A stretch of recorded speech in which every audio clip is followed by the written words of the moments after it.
9 dias depois do crime, o empresário René Nogueira Júnior, que está preso desde o dia da morte de Laudemir, ele agora vem e confessa que atirou. Ele agora vem e fala, fui eu sim, foi eu quem atirou. Mas até então ele só negava. Até então, até dizer que nem no local do crime ele estava, ele disse, negou de ponta a ponta. Mas agora, num ato, não sei se de desespero ou de orientação, ele simplesmente resolveu mudar a versão e colocar na seguinte sequência dos fatos. Não, eu estava lá mesmo e eu atirei. É preciso relembrar, portanto, essa história desse jeito que eu estou falando. Por que que ele muda a versão de uma hora para outra? Por que que de repente, né, estava negando, de repente fala, não, imagina, agora minha versão é outra, eu preciso de falar aqui novamente. Será que ele estava sabendo da repercussão? Será que ele está sabendo da repercussão aqui fora? Será que ele foi orientado por alguém? Porque os advogados que o representavam não estão mais na causa. Será que foi a última fala dos advogados para ele? Se eu fosse você, eu confessava. Ele é um assassino confesso. É isso que nós temos que falar e entender. Gente, é uma estratégia isso? É uma nova estratégia? O que se tem como ação dessa, nesse momento, do jeito que nós estamos aqui agora, né, revelando essa mudança, né, sobre o que tinha acontecido? Eu peço a atenção do senhor e da senhora. E vou começar a entrevista que o Vinícius agora vai conduzir com a perita, para a gente analisar realmente quem é o René. Ela disse, e eu vou na fala dela, é o ponto principal. Quem é o René? Será que ele mesmo sabe quem ele é? Porque na primeira versão ele nega, é direito dele, ele está numa situação e ele não queria assumir. Mas depois, em uma semana praticamente, vamos arredondar a conta, ele mudou a versão. Mas veja bem, o que a perita vai trazer agora, a análise dela, é muito além do que nós estamos ouvindo, é também perceber a atitude dele, as reações dele depois de um crime. Vinícius, eu já vou chamar para a gente entrar nesse contexto, mas me dá a imagem lá da situação do trabalho dele. Gente, ele havia atirado, ele só não quis assumir, porque agora é um assassino confesso. É um assassino confesso. Ele vai para o trabalho, chega, pega e aperta a mão dos colegas de trabalho, dá um abraço e um tapinha, segue ali gesticulando, como se não tivesse acontecido absolutamente nada. Ele tinha consciência que ele tinha atingido uma pessoa. Se ele não tinha certeza que atingiu, ele tinha certeza que atirou, porque o pente da arma cai, ele pega e atira. Está em todas as versões contadas, sem contradição, de todos que estavam no local, que são os garis, que foi a motorista, as outras testemunhas. Depois desse ponto aqui, me dá a próxima imagem, que já é a sequência lá na garagem. Eu peguei a arma da minha esposa, jamais. Tá ele aqui chegando no prédio, na maior tranquilidade, andando com a arma na mão. E sobe pro apartamento. E na sequência troca de roupa para descer para passear com o cachorro na área em comum lá do prédio. Olha a arma na mão.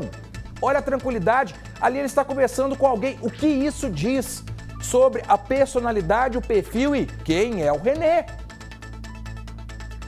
E a próxima imagem? Gente, é impressionante, sabe? Não sei se a última palavra seria dissimulado.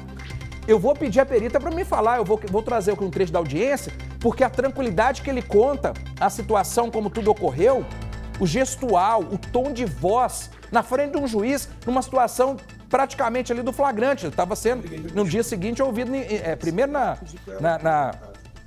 olha só, olha a tranquilidade dele. Primeiro o depoimento e depois na audiência de custódia. Ô Vinícius, com você, sem perder tempo, para a gente tentar entender quem realmente é esse René. Eu tô assustado. E a gente não pode esquecer que até então a delegada disse que não sabia que ele tinha acesso à arma. Até então, talvez ela não soubesse ou deixou para lá do passado dele. Ou ele conseguiu enganar todo mundo, inclusive a delegada também, é uma pergunta que eu faço nessa. Uma pessoa preparada, né? Uma pessoa preparada. Eu tô assustado demais com tudo que está se revelando num tempo curto como esse, uma mudança drástica, né, de assumir um assassino confesso agora, tudo de uma vez só. Vinícius, com você. Pois é, Elbert, de fato, esses fatos que vêm à tona, eles vêm trazendo essa sensação de insegurança, de medo, de absurdo que causa em nós uma pessoa ter a capacidade disso. Para poder fazer essa análise detalhada, nós convidamos a Cláudia Pádua, que é criminóloga, especialista em olhar as cenas de crime, o gestual das pessoas que estão envolvidas em crime, todo o cenário dos crimes que acontecem, sobretudo os crimes perversos, as mentes desses autores e, além disso, ela é perita. Então, chega aqui no Cidade Alerta com um olhar atento para esse fato que tem, de fato, gerado uma comoção grande, uma revolta na gente. Cláudia, boa noite, obrigado por participar do Cidade Alerta com a gente. Olha, a primeira coisa que eu queria saber é assim, uma pessoa que nega e depois assume um crime, ela tem consciência do que está fazendo. Renê tinha consciência quando negou e tem consciência agora quando confessa. Boa noite. Boa noite, obrigada pelo convite. É inacreditável o que esse rapaz está fazendo.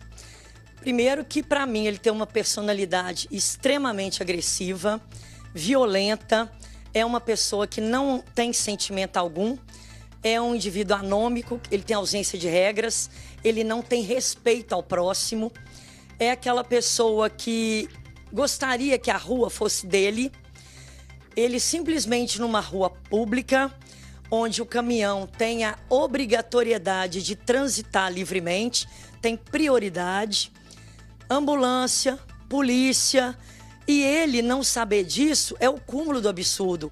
Ele não poder aguardar 10 segundos, 1 minuto, 3 minutos, não iria ser mais do que isso. Ameaçar simplesmente uma motorista e dizer, olha, se você não tirar ou encostar no meu carro, eu vou te dar um tiro na cara. A que ponto a gente chega?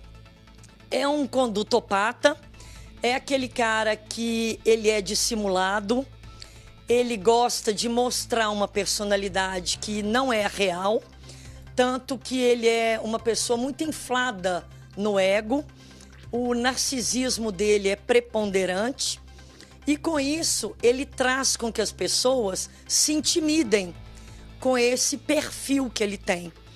E aí, não somente admitindo esse perfil violento, ele parte para a agressão. Então, pegar uma arma, ele não tem porte, ele não tem posse, pegou uma arma, diz que a pessoa responsável não sabia. Então, quando a gente guarda uma arma, tem que ser em local extremamente sigiloso, fora do alcance de qualquer pessoa, que não seja habilitada para tal manuseio. Quando a gente para e pensa o porquê disso tudo, ele simplesmente uma pessoa que é o dono do mundo, ele se acha o dono do mundo, o dono do poder, é aquele cara que diz, olha com quem você está falando, e automaticamente, ao passar pelo caminhão, ele se sentiu intimidado. A rua era dele, então ele não podia disputar um trajeto com o caminhão, onde trabalhadores estavam ali realizando um trabalho numa via pública. Ele não teve o menor respeito com essas pessoas. É um perfil extremamente desequilibrado emocionalmente. Por que eu digo isso? Porque o condutopata, ele sabe da atitude, ele tem consciência da atitude, tanto que ele sai do local rapidamente e vai para casa, para quê? Será que por sair do flagrante? Logo em seguida, ele tira a arma, né? Guarda essa arma, sabendo que tem uma câmera no prédio, ele tira o foco dessa câmera, ou seja, ele próximo à parede, ele tenta esconder aquela câmera, aquela arma. E ele vendo a câmera, ele pensou, aqui não deve dar para ver. Então ele fica quase na metade lateral direita dele, simplesmente tentando esconder aquela arma. Um pouquinho antes, quando ele chega na empresa, aquela atitude que ele tem de ir à mesa dos colegas, apertar a mão, sorrir, o que a gente tem a partir desses gestos de uma pessoa que sabe que atirou uma arma? Porque um tiro de uma arma, até mesmo por um policial, isso gera consequências psicológicas, a pessoa depois precisa de um acompanhamento. Para uma pessoa que não tem nenhum porte, teoricamente isso seria um terror. Sem dúvida nenhuma. Quem é preparado e habilitado, a arma dá um tranco. Então isso não é uma coisa natural e normal. Como que para ele foi tão natural, sendo que uma arma estava próxima à perna dele? ele vai até a empresa para quê? Cumprimenta as pessoas para mostrar ali, eu estive aqui nesse horário. Então aqui vai mostrar, eu não tenho culpa, eu não estava naquele lugar nesse momento, eu estou aqui na empresa. Só que ele esquece que a polícia fez o trajeto. Existem câmeras em todo o trajeto, né? Nossa Belo Horizonte está toda com câmera. Então não tem como você dizer não fui eu. Embora ele tenha dito o tempo todo que não era ele, que não era o carro dele. E nem todo mundo viu, quando ele passa no carro, o braço e a camisa cinza. Então ali foi a prova cabal. E quando ele vai à empresa, o que ele pensa? Eu vou mostrar para todo mundo que eu estou aqui e que eu não estava naquele lugar naquele momento. Como que uma pessoa pode estar em 2 lugares ao mesmo tempo? Ele tentou se esquivar pegando esse álibi, erroneamente.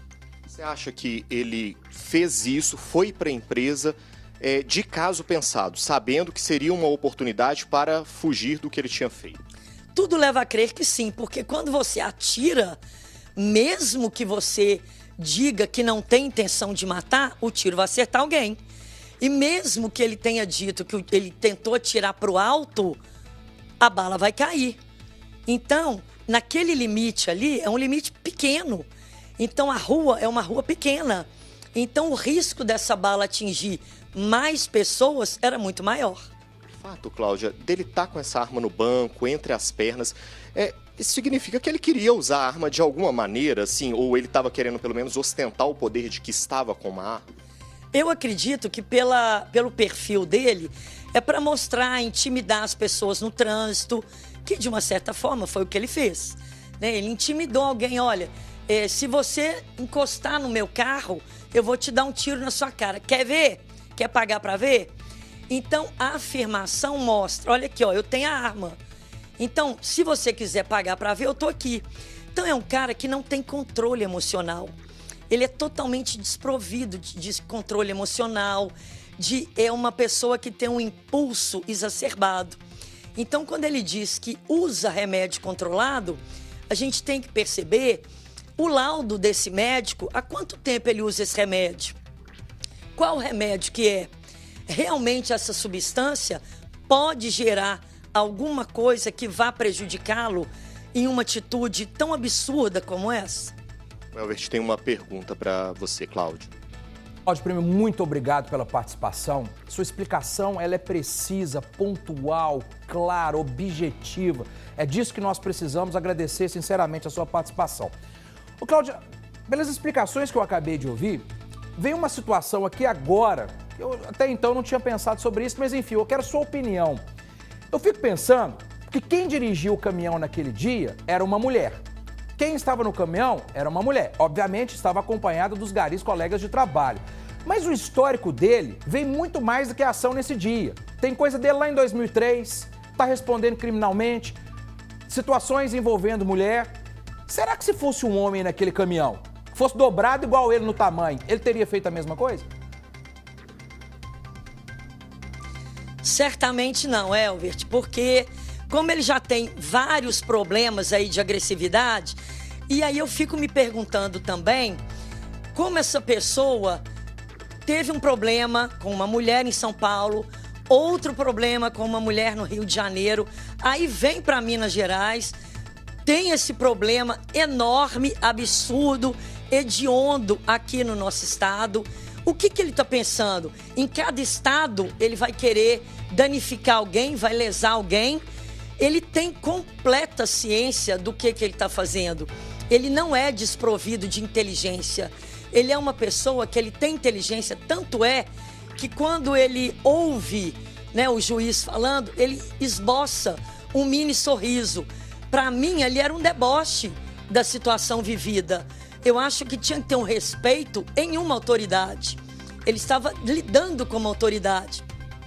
E outra coisa que eu pude observar também, quando ele vai passear com os cachorros, ele anda no jardim do prédio e ao andar nesse jardim do prédio, os cachorrinhos vão à frente e ele pega o telefone e ele está extremamente nervoso ali. Então ele gesticula com muita raiva, muita emoção e muita aversão. Então ali, para mim, ele estava contando o que houve e pedindo um socorro imediato daquela situação. Eu consigo ver isso. E de fato, Cláudia, essa sobreposição ao fato de ser uma mulher, ele sempre está acima, ele ameaça primeiro a motorista, né? Ele não quer matar o gari, ele ameaça de matar a motorista. É uma imposição contra a mulher. O primeiro momento, ele impõe a força dele contra a feminilidade. Tanto que ele não se chega até os garis. Primeiro é com ela. Então, a sua pergunta é muito pertinente, porque se fosse um homem ali com o porte dele, ele jamais faria isso. Ele iria passar naquela rua e nada teria acontecido, porque ali seria um embate entre uma pessoa igual a ele. Então, ele tenta menosprezar a mulher, ele tenta inferiorizar a mulher, e é isso que a gente sabe que ele fez nos relacionamentos anteriores. Cláudia, nós vamos ouvir um trechinho agora da audiência de custódia em que o Renê fala com o juiz, né? E ele faz exatamente isso que você diz. Ele ironiza a partir do momento que descobre que vai ser preso, que vai continuar preso. Ele começa a tratar como ironia, como um deboche. Vamos acompanhar. As 4 portas do carro para mostrar que o carro, que ele me mostrou a foto do carro, na rua do acontecimento. Eu não conheço, porque eu não sou daqui. Conheço a Via Expressa, onde eu estava. E quando ele aproximou, eu falei, esse carro não é meu. Meu carro não é um elétrico, é um híbrido. Você amplia a foto do carro que foi tirado, ele tem uma lateral com cromado. O híbrido, meu carro não tem essa lateral com cromado. O híbrido, o que ele tirou a foto é um plus, é um sonho. Eu expliquei para ele, falei, não são os mesmos carros. Ô Cláudio, você conseguiu ouvi-lo. A frieza, e é nesse lugar que eu quero chegar agora. No tom de voz, na parte gestual, na frente de um juiz, ele tentando enganar, porque é um mentiroso que eu vou lhe contar, viu? Ele é um, guardado as proporções, ele é um péssimo ator, mas gosta de atuar na vida real cometendo barbaridades. Ô Cláudio, nós que não somos peritos, nós que não somos da área, se eu tô na frente dele escutando a versão, eu seria, do jeito que ele contou, tá falando a verdade. Olha lá, olha a imagem desse homem na frente de um juiz, falando, não, mas aquele carro eu ainda expliquei para o militar que é uma outra versão, que tem uma coluna no carro que diferencia o modelo do meu para o outro, que a placa, que isso, que ele vai encenando. E aí, Cláudio, nesse mesmo contexto, me dá a imagem, que é o que você estava comentando, naquele momento que ele está do lado de fora do prédio com os cachorros, passeando de um lado para o outro, que também, se fosse por uma interpretação nossa, que somos leigos no assunto, não temos a sua capacidade técnica, vai falar, mas tá tranquilo demais, olha lá. Tá no telefone, conversando com alguém ali, e o cachorro passeando, e como se não tivesse acontecido absolutamente nada. Para depois ir lá para academia. Me dá, por gentileza, Lud, me acha a imagem do momento da condução dele lá na academia, quando o pessoal chega lá, da polícia, e que comunica ele, olha, só suspeito de um crime. Ele tá do mesmo jeito, de ponta a ponta, mas não, aí é que tá a diferença, que é exatamente o que a Cláudia tá comentando. Ô Cláudio, eu tô assustado, sabe? Tô assustado com tudo isso. Eu não tô acreditando, porque ele contando no primeiro momento, você começa a duvidar, fala assim, tem que ver essa história melhor. Mas tem tantas provas, tem tantos elementos, tem tanto detalhe nessa história, que foi tudo de uma vez, sabe? De uma vez. E depois eu quero te perguntar outra coisa também, porque como é que ele conseguiu enrolar a delegada nisso tudo? Meu Deus do céu, uma pessoa extremamente preparada. Mas vamos por partes na história. Esse contexto todo que eu comentei primeiro, ô Cláudio, por gentileza, gostaria que você comentasse sobre isso. Ô, Elwood, quando ele começa a fala, primeiro ele tem pausas na voz, isso é muito importante. Porque quando você inicia um processo de mentira, a sua voz tem pausas, você utiliza verbos diferenciados e você utiliza uma respiração diferenciada. Então, é nítido isso, ele tenta jogar o juiz em benefício dele. Então, o tempo inteiro, ele busca com que o juiz acredite em toda a fala dele. E com isso, ele se perde no momento, quando ele abaixa os olhos, ali ele estava pensando naquilo que ele ia falar. E nesse momento tem uma lacuna de 5 segundos e ele volta a falar de novo, é quando ele sorri. Quando o juiz diz que ele é uma pessoa violenta, desequilibrada, quando ele usa a palavra desequilibrada, ele sorri. E isso é o quê? É o inconsciente dele que está mostrando para ele, olha, o cara conseguiu me atingir. E aí ele mostra, só que ele não percebe. E automaticamente ele tranca os ombros. Quando você tranca o ombro, você está numa situação intimidada. Então ali você está se sentindo acuado e com medo, só que ele não demonstra isso. Por quê? Pela personalidade dele e pela posterior, vamos dizer assim, eu conheço fulano de tal, eu sou amigo de fulano de tal, e olha com quem você está falando. O cara na cela mandou eu agachar, eu tenho o nome dele, o senhor quer? Então ele mostra poder, ele mostra confiança e credibilidade em autoridade. Então todo o perfil dele, narcísico, é muito isso. É aquela pessoa que mostra o que na verdade não é.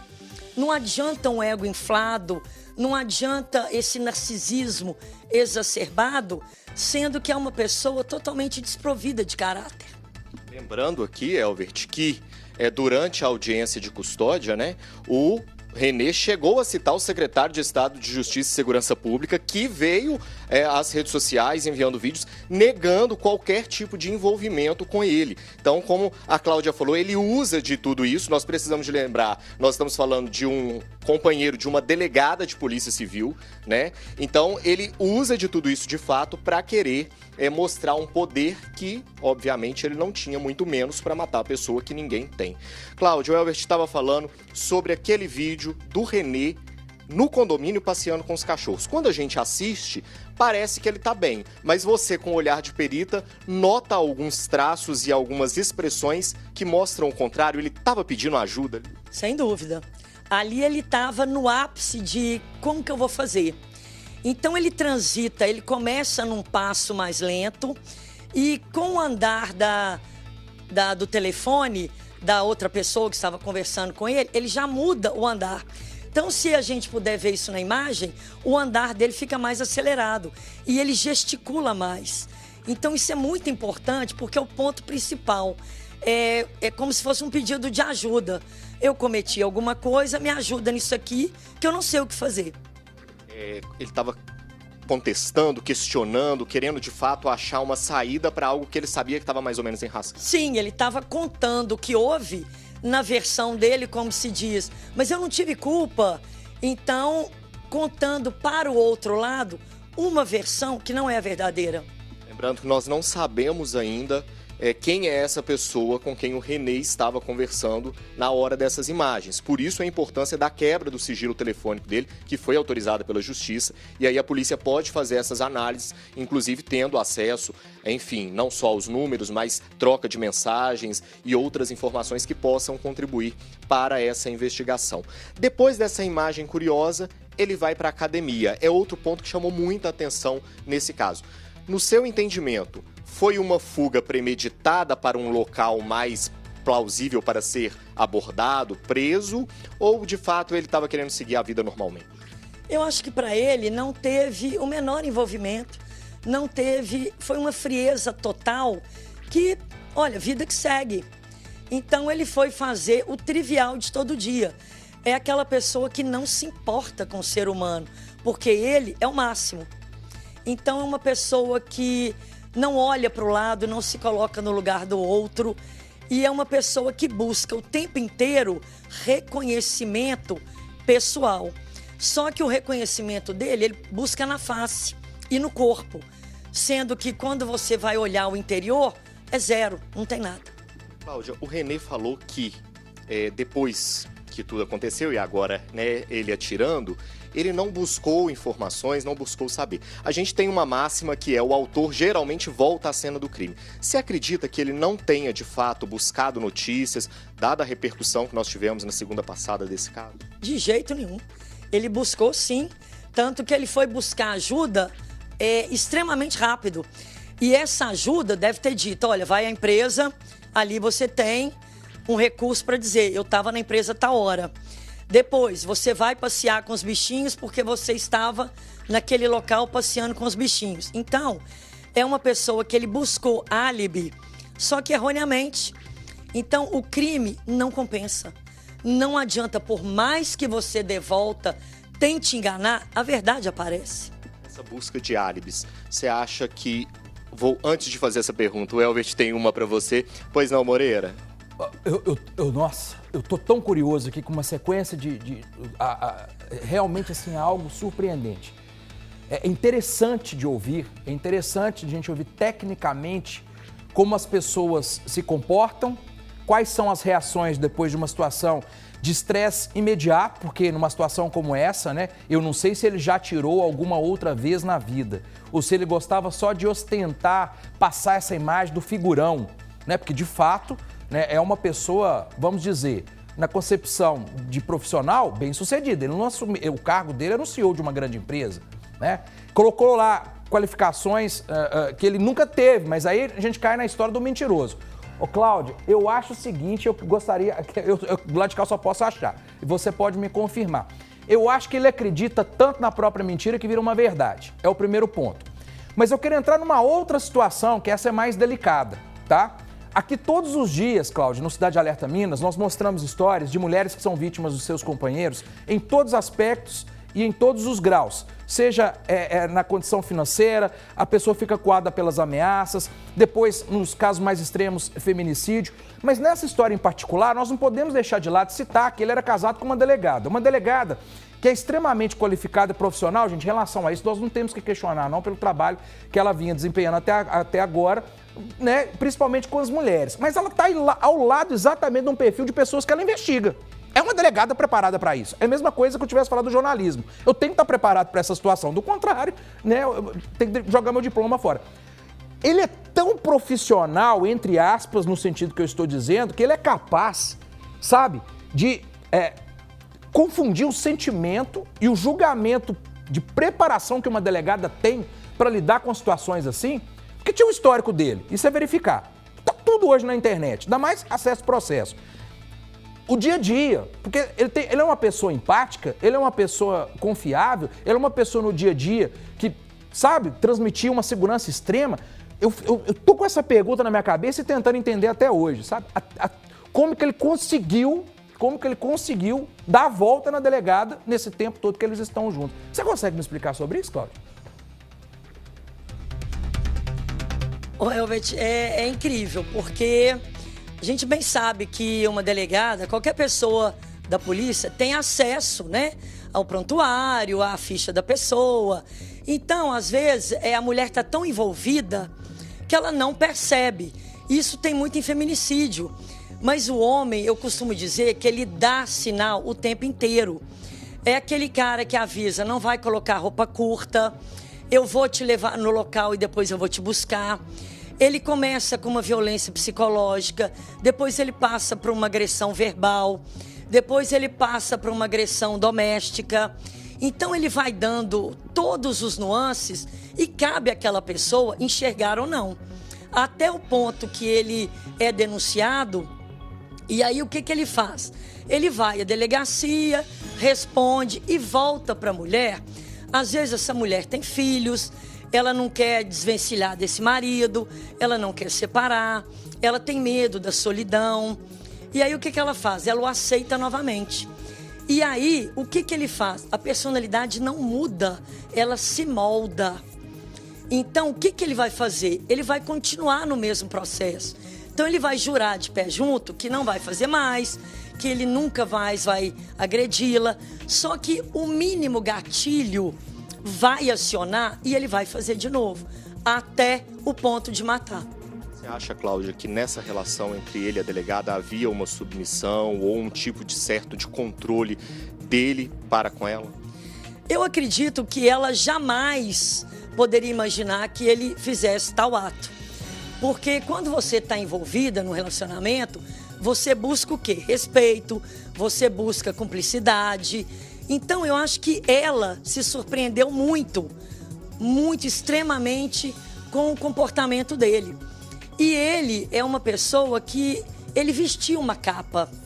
Então, aquela capa eu apresentei para minha esposa daquela forma. Mas no momento que eu me irritei, porque algo estava fora dos meus padrões, eu simplesmente me revelei quem eu sou. Dentro dessa perspectiva, a gente sabe que as investigações estão acontecendo, não vamos criar aqui juízo de valor antecipado, mas você acredita que ele possa ter feito contato com ela depois do crime para também pedir ajuda, enfim, ou para comunicá-la que tinha dado um tiro com a arma dela? Você acha que teve algum tipo de contato? Possivelmente sim, porque ele se viu num total embaraço, ele viu a repercussão que isso foi. Então, para onde que ele ia? E se, na verdade, nada das pessoas que ele falou, ele tinha conhecimento, né? O Greco nunca o viu, nunca esteve com ele. Então, ele ficou desorientado. E aí ele foi em busca dela, provavelmente, por ser delegada, por estar ali no manejo de todo dia, situações, né, desagradáveis, poderia dar a ele algum reporte para que ele pudesse se desvencilhar do caso. Cláudia, a legislação ela fala assim, né? No caso de uma delegada, ela sabendo que ele cometeu um crime, ela teria que fazer algo. Ela, como companheira, ela também teria a obrigação. Como é que fica nesse caso, se ela de fato estava sabendo que ele cometeu um crime? Como disse o promotor, no caso, comprovadamente, se a arma aí, comprovado ali, infelizmente ela vai ter que responder, porque ele não tinha habilitação para essa arma. Então, se uma pessoa inabilitada pegou uma arma na minha casa, onde é o meu uso, eu tenho que responder por ela. Quero voltar na questão que você estava falando dos álibis, que ele vai criando e vai tentando essas narrativas para se desvencilhar do fato. Esse novo modelo agora de assumir a autoria do tiro, ele não assume que matou, mas assume que atirou. Pode ser uma forma de tentar um álibi ou uma redução de pena ou algo para o futuro? Sem dúvida. Ali ele assume agora, depois que os advogados saíram do processo. Então ali ele se viu sozinho. E em descrédito, claro. E o que ele pensa? De repente, eu tô sozinho, eu vou assumir que eu dei o tiro, mas eu não vi que eu matei alguém. Então, a pena aí vai ser reduzida. Eu dei o tiro a esmo, mas eu não vi que eu acertei alguém. Aí fica a pergunta, como você dá um tiro, você escuta, né? O tiro, você escuta a pessoa atingida e você vê o burburinho ali do que ocasionou aquele tiro. Então não tem como você atirar e não saber se acertou alguém. Nesse fato específico em que as testemunhas contam que o pente caiu da arma e ele recolocou, reforça essa intenção dele de atirar, ou seja, não foi, a arma não disparou por acaso, ele de fato quis dar o tiro. Reforça a intenção de poder. Então, com a arma é poder. É o prolongamento de quê? De algo que eu não dou conta de fazer sozinho. Com a arma, eu me justifico como um grande homem. A gente está falando de um homem, como você disse, que é racional, mas desequilibrado emocionalmente, que alega que toma remédios para dormir. Até que ponto a justiça e aí a perícia forense analisa essas mentes para entender quando há um desvio de mentalidade, de fato precisa de um tratamento ou alguém que sai da lucidez, para alguém que não, que comete isso com mau caratismo? Em algum transtorno, né, que possa dizer que ele tenha, quando a gente lida com transtorno, esse gatilho, ele acontece sempre. Então, no caso dele, tem que ver o histórico para ver se esse gatilho estourou mais vezes. A gente está vendo aí, já com outros relacionamentos. Estourou agressão, estourou violência, ele atropelou uma senhora. Então, já tem um histórico de agressão de uma forma. Agora se passou a agressão de outra forma. Então, nesse histórico, você tem que avaliar toda a vida pregressa. Como era o comportamento na escola, como era o comportamento no primeiro trabalho, como era o comportamento no relacionamento, como era o comportamento com mãe e pai. Tinha irmão? Qual é a posição que ele ocupa dentro da família? Então isso tudo tem que ser averiguado para traçar um perfil criminológico com exatidão. Ah, doutor, eu vou falar, eu vou desanimando com as pessoas quando a gente vê um negócio desse, sabe? Mas a palavra está com a senhora. Ô Elbert, eu penso que além de uma pessoa dissimulada, ele é extremamente manipulador. Então eu acredito que dentro de um relacionamento, ele manipula as mulheres para que elas cultuem aquele corpo, aquela figura, aquela produção facial que ele tem e a produção corporal que ele faz em uma academia, para que isso seja objeto atrativo. Sendo que, bem como a gente sabe que ele não tem atração nenhuma cultural, ele não tem atração nenhuma sentimental. Então ele busca utilizar esse lado perverso. Eu digo também que a perversidade dele é o elo entre a maldade e a crueldade.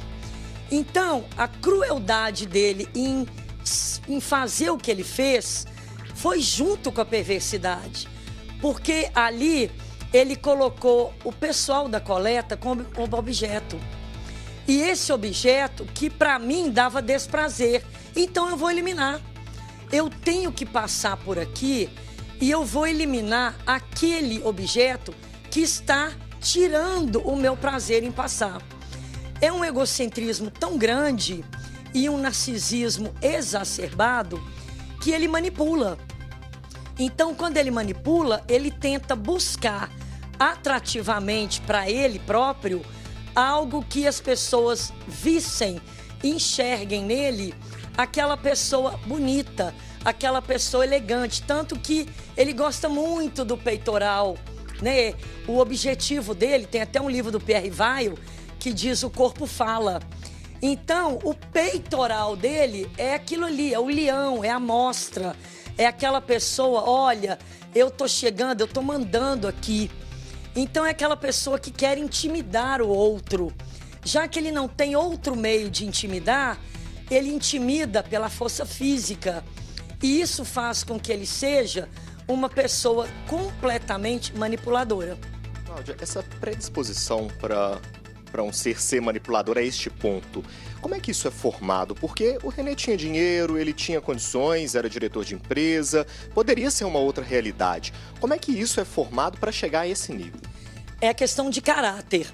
Então, lá atrás, na parte da infância, a gente tem que buscar a formação de caráter. Então, de repente, era uma pessoa que era cruel com o animal, era uma pessoa que não aceitava a palavra não. Então, pai e mãe tem muito nisso aí. Por quê? Porque às vezes precisa de trabalhar e deixa o filho. E aí, quando volta do trabalho, quer presenteá-lo. Então, é aquela pessoa que tem tudo, tinha tudo. E quando você vai dar um presente, vai dar um agrado, você não tem o que dar. Porque ela já tem tudo. E aí ela vira e fala para você, ah, isso aqui eu tenho. Então, é aquela pessoa que o sentimento dela não existe. É uma pessoa que também seria interessante averiguar a parte de uma ressonância, que na ressonância você vai poder ter certeza de que uma amígdala ali, ela é desfocada. Quando existe um grau de periculosidade alto, nesse exame de ressonância a gente consegue detectar. E é uma pessoa que, na trajetória dele, não houve alguém que o barrasse, que o falasse, colocasse limite. Ele não teve isso na infância. Então, o hoje, o agora, ele é o dono da situação, ele é o dono do poder, e ai de quem cruzar o caminho dele. Isso não é motivo para ser isento da responsabilidade do que ele fez. Então não tem como falar, eu sou manipulador, eu sou perverso, Isso não é motivo para eliminar a pena ou, às vezes, não ter a condenação, se for o caso. Nunca, nunca. É uma pessoa que é dissimuladora, manipuladora, é uma pessoa que é narcisista, e é uma pessoa que tem um transtorno de personalidade. E, além desse transtorno de personalidade, ele nunca buscou uma ajuda para isso. Tanto que aflora de tempos em tempos. E, de repente, quem sabe no convívio com essas mulheres, com essas ex-mulheres, ex-esposas, algo mais não tenha tido, que não foi até a mídia, que a gente não sabe. Então pode ter muita coisa aí por trás dos bastidores, porque uma pessoa que tem esse comportamento e é uma pessoa que ele embate o outro na parte de colocar o outro num ritmo completamente diferente do dele, é aquela pessoa que gosta de mostrar poder. Provavelmente, no histórico pregresso dele, muita coisa de violência pode ter sido passado e não foi visivelmente localizado. Quero saber mais sobre o condutopata, mas Elvert, com você. Cumpri o compromisso aqui, recadinho de 1 minuto, mas já tem uma outra pergunta. Se no dia a dia ele poderia passar aquela imagem de pessoa gentil, que é a imagem que se refere quando ele chega ao trabalho, ou a pessoa que, pelo porte, pelo físico, né, por tudo que já foi explicado, ele gosta de impor o medo. Quem é ele no dia a dia? Quem seria o René no dia a dia? Uma pessoa que passa a imagem mesmo, que a física dele chama bastante atenção. Eu que sou pequenininho, então, eu ficaria com medo. Pessoa com a característica que ele tem. É uma pessoa que para as outras quer passar gentileza, mesmo que o físico dele é um armário, ele é dobrado, ele é 3 em 1, ele é muito, muito grande, muito, muito forte. Mas naquela imagem, especificamente do trabalho, extremamente gentil. Quero ser amigo desse aí porque ele é gente boa demais. Que nada, né? Parece que é o contrário, é um teatro diário. Eu acredito que seja algo nesse sentido, mas vamos lá. A formação da ideia tem que ser baseada em algo técnico. O que a senhora considera disso? Olha, eu acredito que ele nunca vai passar gentileza, porque o corpo dele já emana o quê? Agressividade. Então, principalmente quando ele abre o peito e ele conversa com as pessoas com o peito aberto. Então, a gente pode bem ver isso quando ele está frente ao juiz, ele força muito a mão para baixo, para quê? Para que o ombro ficasse proeminente. Então, mostrar ali, olha a caixa que eu tenho, olha quem eu sou. E aí ele justifica dizendo que ele conhece fulano, conhece ciclano. Ele diz que ele é casado com uma delegada. Por que ele não diz, eu sou casado com a Maria? Então, tudo para ele gosta de soberba. Então, tudo para ele tem que ter a titularidade. E até ele mesmo fica em segundo plano. Cláudia, você trouxe o título de condutopata para o René. O que diferencia ele de um psicopata ou de alguém que a gente costuma ver que gosta de um crime cruel, que semeia e reverbera aquilo tudo, desse homem que comete algo e foge, mas sabe do que fez? O condutopata, ele tem um determinismo. Então, ele pode aflorar aquele gatilho ou não. Então, ele tem um problema psíquico que é no caráter. Então, quando alguma coisa diz a ele que não está de acordo com os preceitos dele, aquele gatilho aparece. O psicopata já é uma pessoa também manipuladora, mas é sedutora. Ele não tem o perfil sedutor. Ele tem o perfil de angariar aquela vítima para que ela caia nas graças dele, não com sedução, pelo corpo. Porque a sedução no homem, no psicopata, ele fala aquilo que você quer ouvir, ele é uma pessoa que vai ficar amigo seu e de repente, naquele momento, naquele ponto, ele vai investir e aí quando ele consegue o que ele quer, ele vai embora. Não interessa mais para ele. E no caso dele, ele persiste.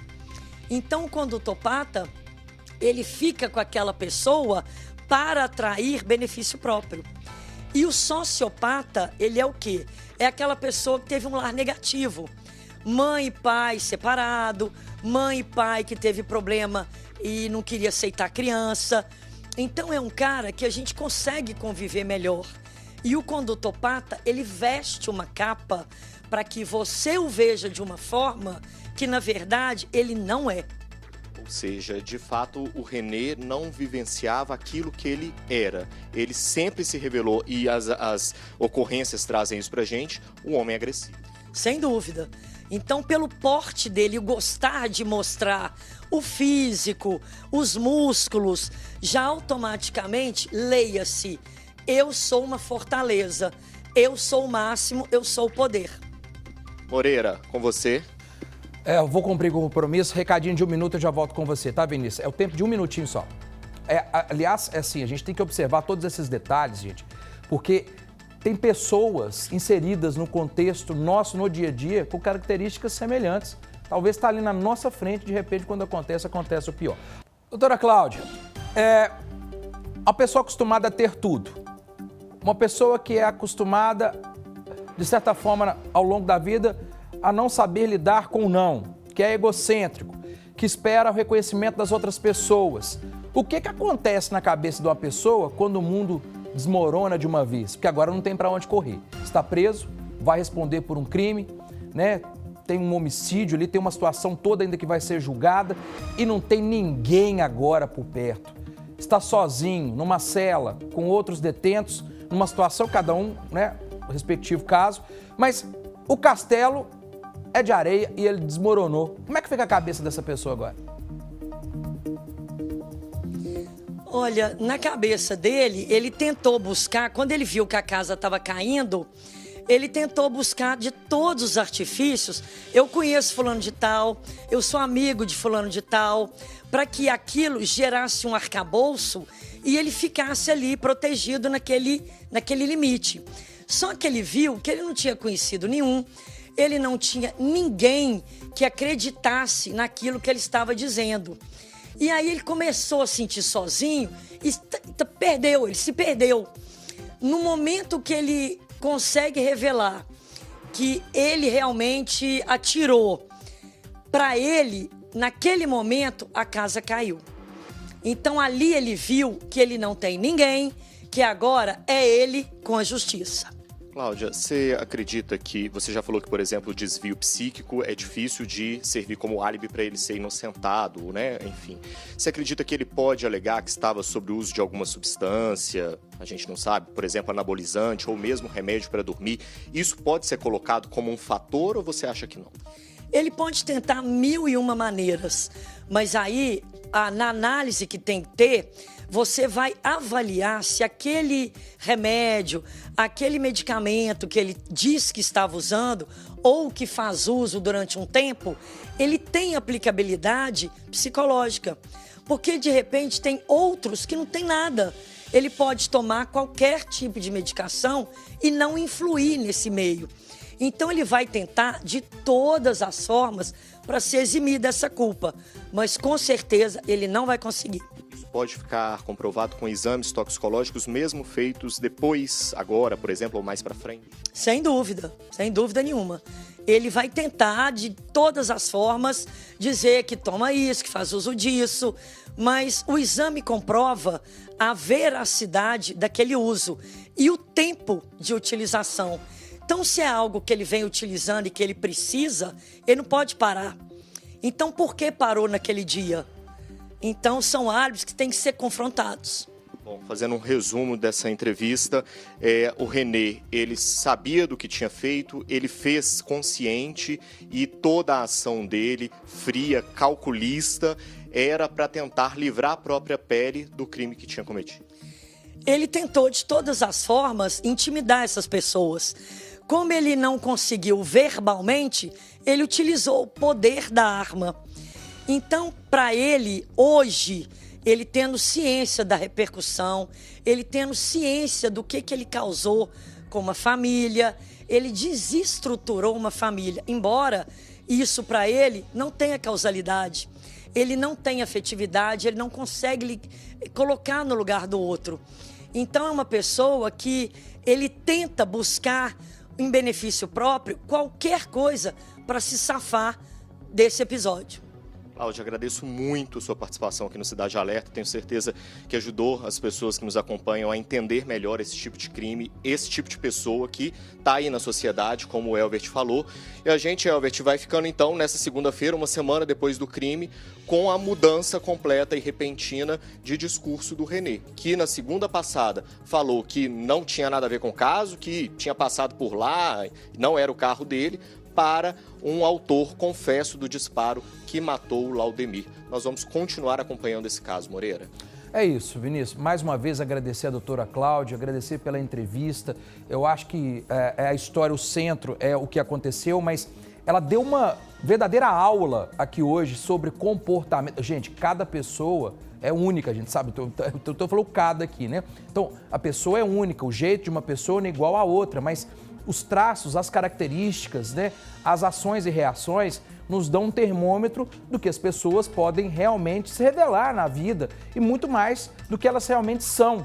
E eu acho que esse é o exemplo do que nós temos nessa aula que a doutora Cláudia trouxe aqui hoje, de uma percepção técnica, uma avaliação, o que a pessoa é capaz de contar, fazer para se livrar, a personalidade, né, o que ela quer demonstrar, o que é não aceitar a perda em alguns casos e por aí o desenrolar dessa história. Como a gente está chegando na reta final do Cidade Alerta hoje, aqui agradecendo mais uma vez a participação da doutora Cláudia, dizer que nesse dia também, né, uma novidade no caso foi o bloqueio dos bens e aí envolve diretamente a delegada, algo estimado em 3 milhões de reais, mais uma vez, para preservar, guardar qualquer possibilidade em relação à família. Porque a família agora que chora, a família agora que lamenta, a família agora que vai ter que seguir a vida sem o provedor, que era o Gari, que estava saindo de casa, que saía de casa durante a madrugada para trabalhar e que naquele dia não voltou para casa e infelizmente não volta mais. Qual é o reparo para essa família, para os que ficaram, para os filhos? Não é dinheiro, gente, não é dinheiro. É começar pela justiça e o mínimo, porque ele não está lá mais para dar qualquer apoio e conviver com os parentes, com os familiares, com a mãe. Eu não vou esquecer jamais o choro daquela mãe pedindo por justiça e que esse caso não ficasse apenas como mais um caso, como foi apresentado, porque né, quis mostrar o poder desde o início. Então esse é o resumo de hoje e foi uma grande aula aqui hoje no Cidade, né? A gente tem que ficar com esse aprendizado.